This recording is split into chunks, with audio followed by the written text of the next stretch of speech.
29 সূরা আনকাবুত, রুকু 7, আয়াত 69, মাক্কি। দয়াময় মেহেরবান আল্লাহর নামে।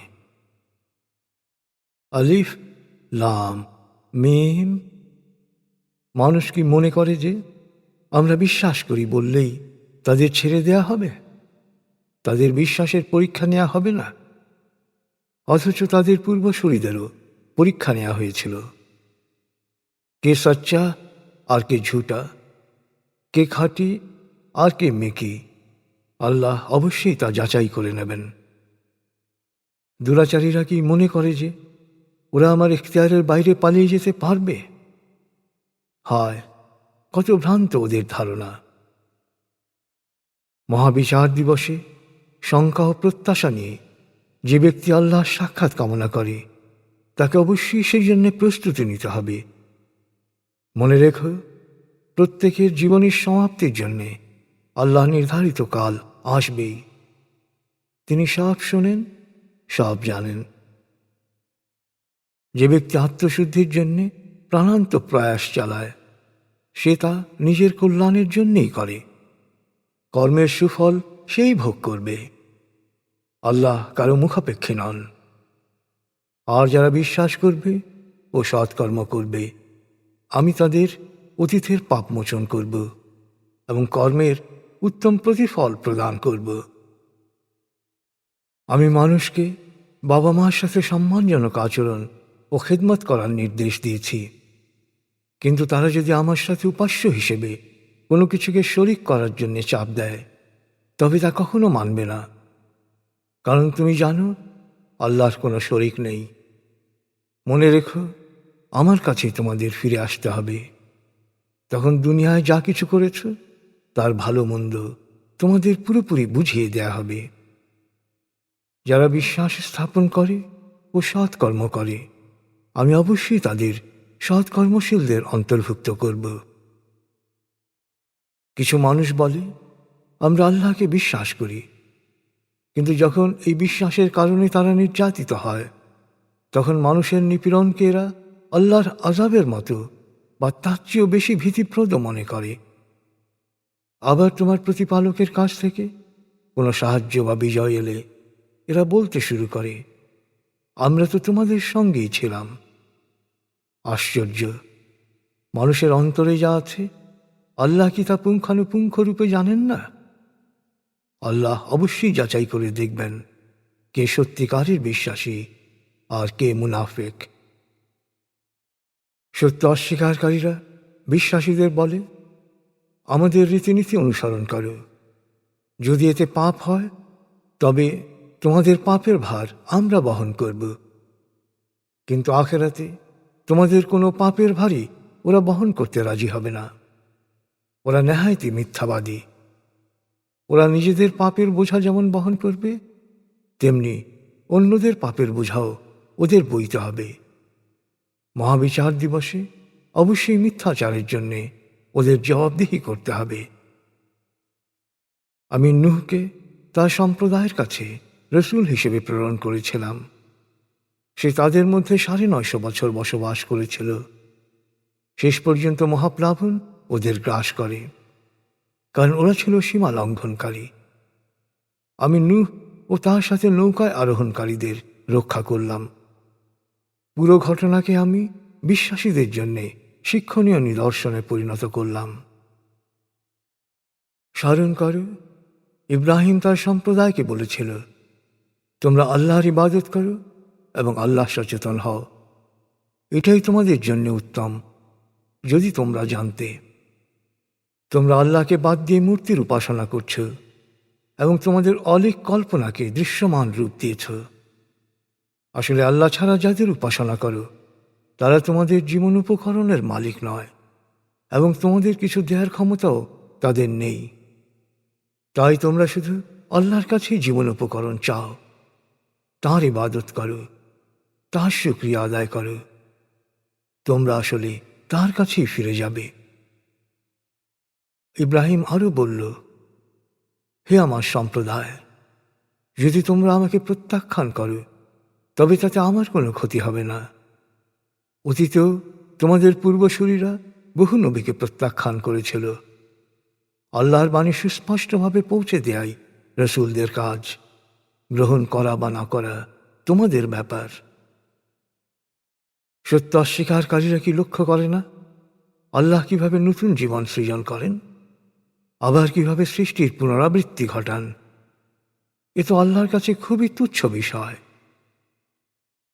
হে নবী, ওদের বলো, সারা পৃথিবী ঘুরে বেড়াও, দেখো আল্লাহ কিভাবে সৃষ্টির সূচনা করেছেন, একইভাবে আল্লাহ পুনরায় সৃষ্টি করবেন।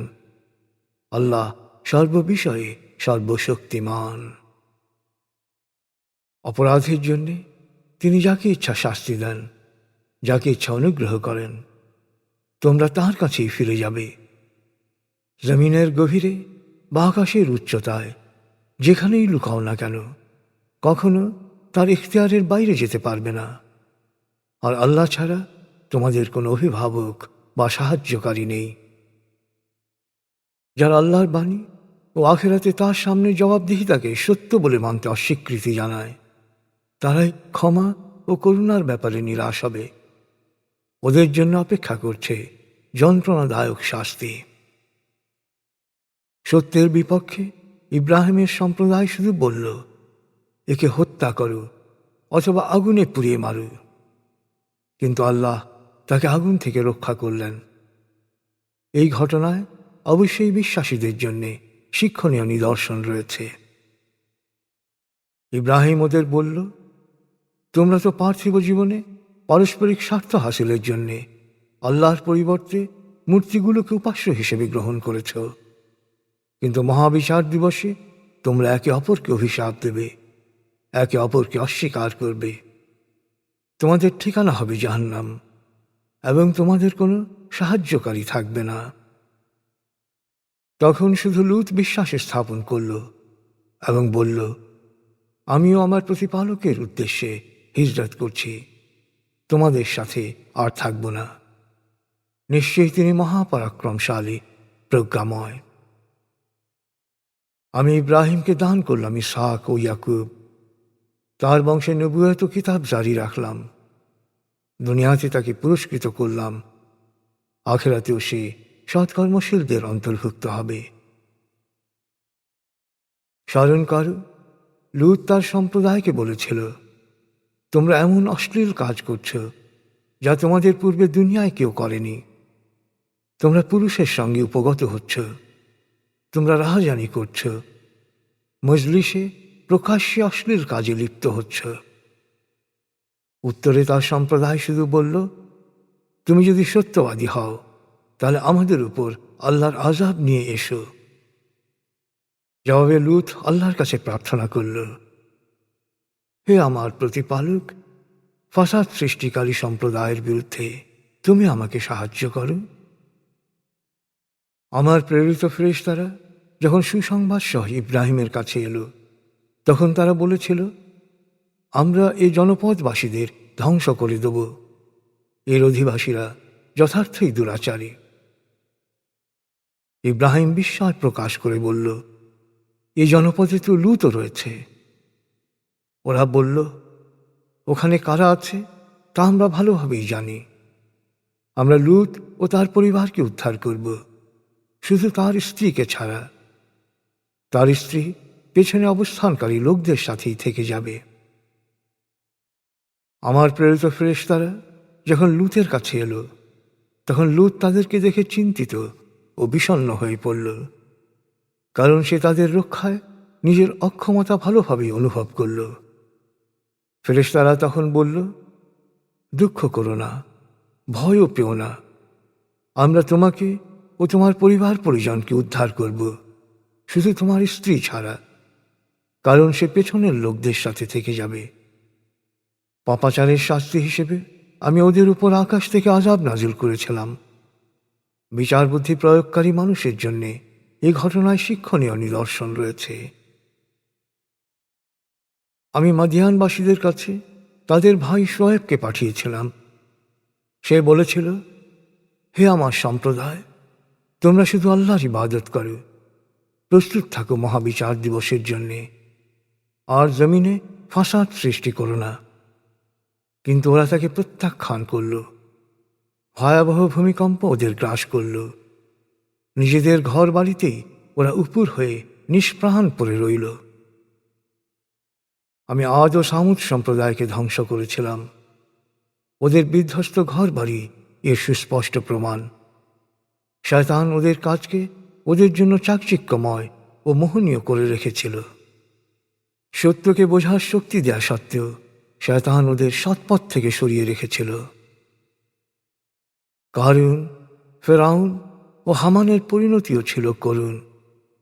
মূসা ওদের কাছে আমার মহিমার সুস্পষ্ট নিদর্শন নিয়ে এসেছিল, তবুও ওরা অহংকার ও অত্যাচার করে বেড়াত। কিন্তু ওরা ওদের পরিণতি এড়াতে পারেনি। আমি ওদের প্রত্যেককেই অপরাধের শাস্তি দিয়েছিলাম। ওদের কারো উপর বর্ষিত হয়েছিল কঙ্কর, কাউকে আঘাত করেছিল গগন বিদারী শব্দ, কেউ বিলীন হয়েছিল ভূগর্ভে, কেউ মরেছিল ডুবে। আল্লাহ ওদের উপর কোনো অন্যায় করেননি, ওরা নিজেরাই নিজেদের উপর জুলুম করেছিল। যারা আল্লাহর পরিবর্তে অন্যকে অভিভাবক রূপে গ্রহণ করে, তাদের উদাহরণ হচ্ছে মাকড়সা। সে নিজের জন্য বাসা বানায়, কিন্তু বাসার মধ্যে মাকড়সার বাসাই সবচেয়ে ভঙ্গুর। আহ, যদি ওরা তা বুঝতে পারত! ওরা আল্লাহকে ছাড়া অন্য যে কোনো কিছুর উপাসনা করুক, আল্লাহ সে সম্পর্কে ভালোভাবেই জানেন। তিনি মহাপরাক্রমশালী, প্রজ্ঞাময়। আমি মানুষের জন্য এই উদাহরণগুলো পেশ করি, কিন্তু শুধু বিচার বুদ্ধি প্রয়োগকারীরাই তা বুঝতে পারে। মহাকাশ ও পৃথিবীকে আল্লাহ বিশেষ উদ্দেশ্যে সৃষ্টি করেছেন। অবশ্যই বিশ্বাসীদের জন্য এতে সুস্পষ্ট নিদর্শন রয়েছে। পারা 21। হে নবী, তোমার উপর নাজিলকৃত কিতাবের বাণী সবার কাছে পৌঁছে দাও। নামাজ কায়েম করো। মনে রেখো, নিশ্চয়ই নামাজ মানুষকে অন্যায় ও অশ্লীলতা থেকে রক্ষা করে। নিশ্চয়ই আল্লাহর স্মরণ, জিকির সবচেয়ে ভালো কাজ। তোমাদের সকল কাজ সম্পর্কেই আল্লাহ জানেন। তোমরা কিতাবীদের সাথে বিতর্কে লিপ্ত হও না। তাদের সাথে সুন্দর ও অমায়িক আলোচনা করো। তবে কেউ বাড়াবাড়ি করলে তাদের পরিষ্কারভাবে বলো, আমাদের উপর ও তোমাদের উপর যা নাজিল হয়েছে তা আমরা বিশ্বাস করি। তোমাদের উপাস্য ও আমাদের উপাস্য একই, আর আমরা তাঁর কাছেই সমর্পিত। হে নবী, আমি এমনভাবেই এই কিতাব তোমার উপর নাজিল করেছি যাতে তোমার সম্প্রদায় এবং পূর্ববর্তী কিতাবীরা এতে বিশ্বাস স্থাপন করতে পারে। শুধু সত্য অস্বীকারীরা ছাড়া অন্য কারো পক্ষে আমার আয়াতসমূহ অস্বীকার করা সম্ভব নয়। কারণ তুমি তো ইতপূর্বে কোনো কিতাব পড়নি এবং নিজেও কোনো কিতাব লেখনি। যদি করতে, তাহলে অসত্যের পূজারীরা সন্দেহ করার কারণ খুঁজে পেত। সত্য এই যে বিচার বুদ্ধি প্রয়োগকারীদের জন্যে এই কিতাবে সুস্পষ্ট নিদর্শনাবলী রয়েছে। শুধু হঠকারীরাই এই বাণী ও নিদর্শনাবলী অস্বীকার করতে পারে। এরপরও ওরা বলে, প্রতিপালকের নিকট হতে তার উপর কোনো অলৌকিক নিদর্শন নাজিল হলো না কেন? হে নবী, ওদের বলো, অলৌকিকত্ব তো আল্লাহর ইখতিয়ারে। আমি তো একজন সুস্পষ্ট সতর্ককারী মাত্র। অলৌকিক কোনো কিছুর প্রয়োজন কেন? ওদের কাছে পৌঁছে দেওয়ার জন্যে আমি যে কিতাব নাজিল করেছি অলৌকিক নিদর্শন হিসেবে, তাই কি যথেষ্ট নয়? নিশ্চয়ই বিশ্বাসীদের জন্যে কোরআন রহমত ও উপদেশ স্বরূপ।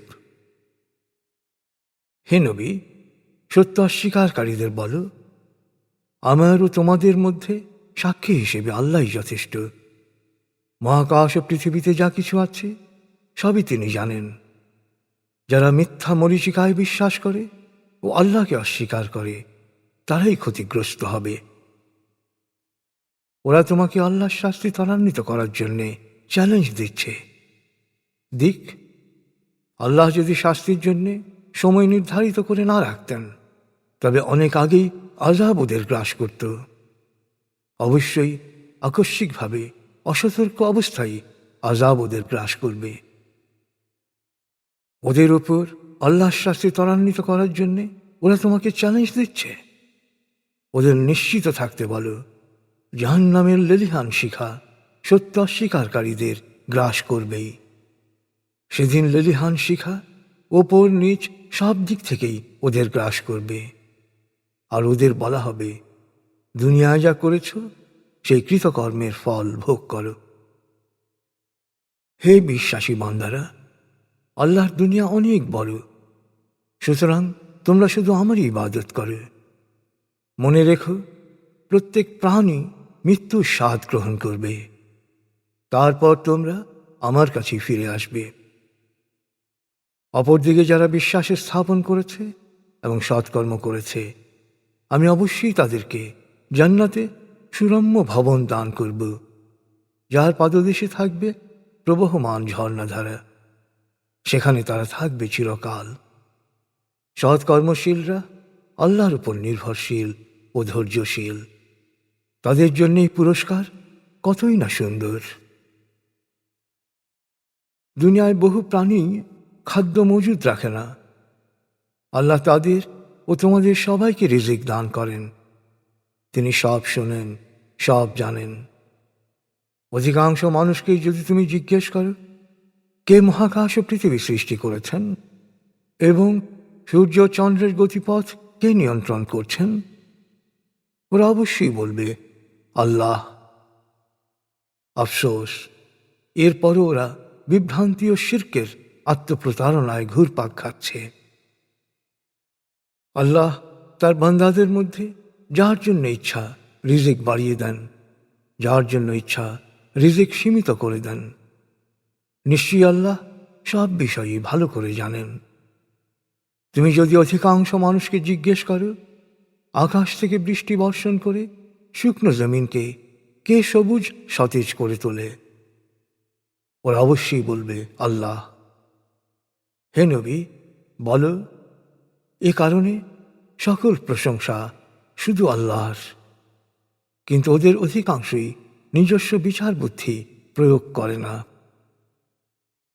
যদি ওরা নিজস্ব বিচার বুদ্ধি প্রয়োগ করত, তাহলে বুঝত যে এই পার্থিব জীবন পুতুল খেলার মতোই ক্ষণিকের, আসল জীবন তো পরকালের।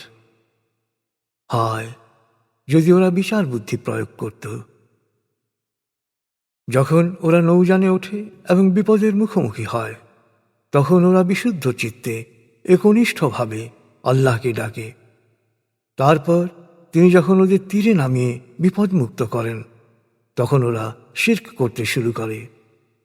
আর এই শিরকের মাধ্যমে ওরা আমার দয়ার অবমাননা করে এবং মত্ত হয় ভোগবিলাসে। শিগগিরই ওরা এর পরিণাম জানতে পারবে।